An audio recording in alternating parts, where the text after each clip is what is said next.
السلام عليكم، مرحبا بكم في قناة غزلانة شانيل. كيف حالكم؟ ان شاء الله تكونوا بخير وبصحة جيدة وانتم كتشاهدوا هذا الفيديو. ورمضان مبارك سعيد يدخل عليكم بالصحة والرزق والسعادة يا رب. في هذا الفيديو اليوم غنشارك معكم سلسلة تحضيراتي مع الأم ديالي لشهر رمضان بوصفات رمضانية 100% سهلة ومبسطة واقتصادية ولذيذة جدا.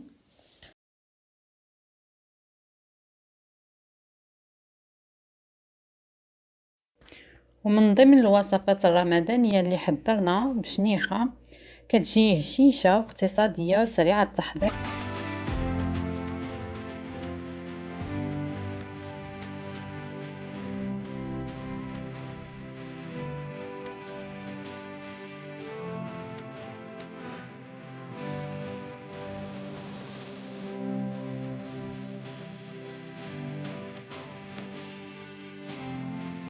نبداو على بركة الله. كنحتاجو فيها كيلو ديال الدقيق، ممكن ديرو غير نصف المكونات على حسب اللي بغيتو، رشة ملح، شوية ديال المسكة الحرة مدقوقة بشوية ديال السكر حبيبات، ملعقة كبيرة ديال القرفة، ملعقة صغيرة ديال النافع أو اليانسون، كيس خميرة الحلويات 8 غرام.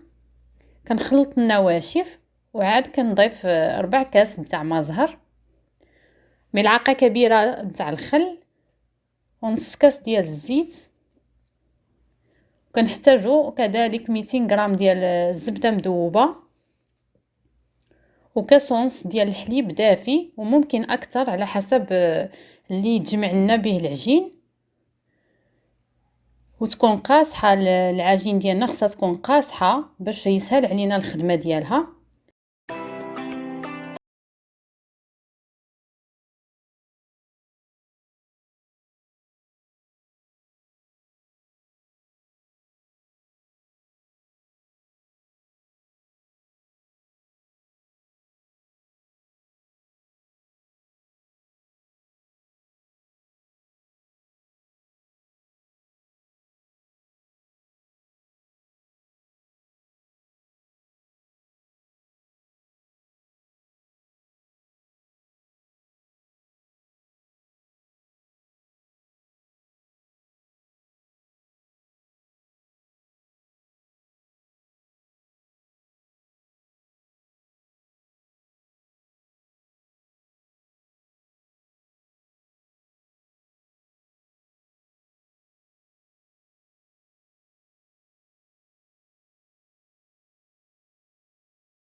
كنغطيوه ببلاستيكه ونخليوه يرتاح شويه. من بعد كنقسم العجين وكندلك كل قطعه بشكل طولي باش نطويه بهذا الشكل المبين في الفيديو، باش يسهل علينا نورقوه ونشكلوا البشنيخه ديالنا بحال اللي درنا في الشباكيه من قبل. اللي ما شافش الفيديو بتاخلي لي في صندوق الوصف. وهكا حتى كنكملوا كاع القطع اللي عندنا بنفس الشكل وبنفس الطويل.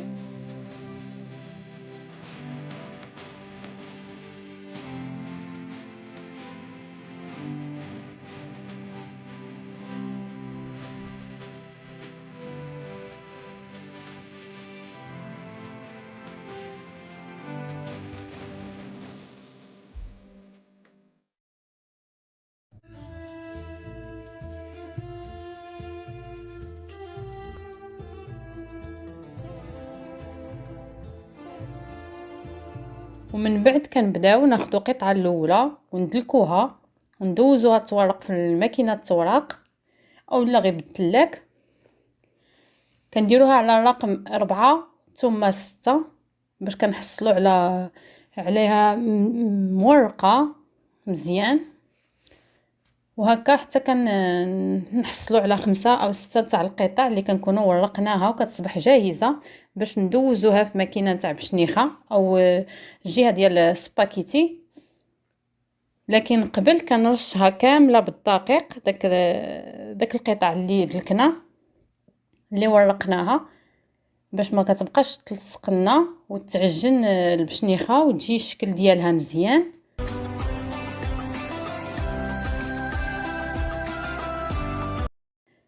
كنوضع البشنيخه على شكل مجموعه من الخيوط على سطح العمل باش يسهل علينا نخدموها.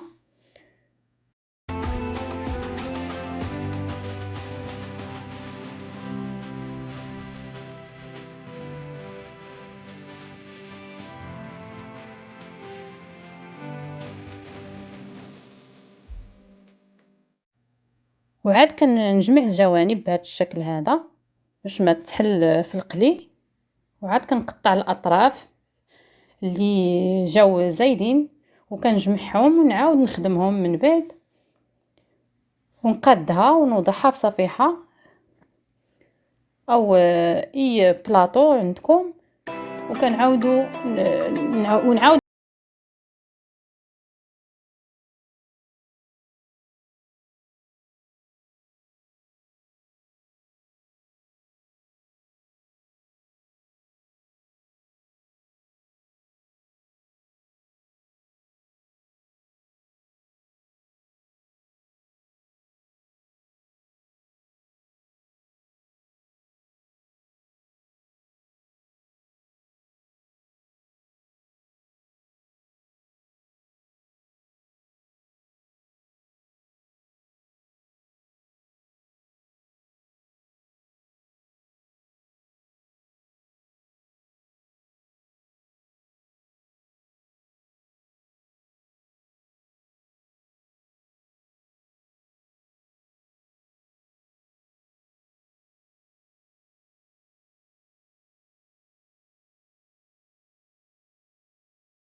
الزيت في المقله كتسخن مزيان، كنقص عليها شويه وكنوضع فيها البشنيخه ديالي تقلى على خاطرها بسرعه وما كتاخدش وقت، وكتحمر من الجهتين. كنقلبوها وكنوضعوها في العسل بارد ونحطوها من بعد في كسكاس او شبكه بشويه، ونزينوها باللوز مهرمش او الجنجلان لكم الاختيار.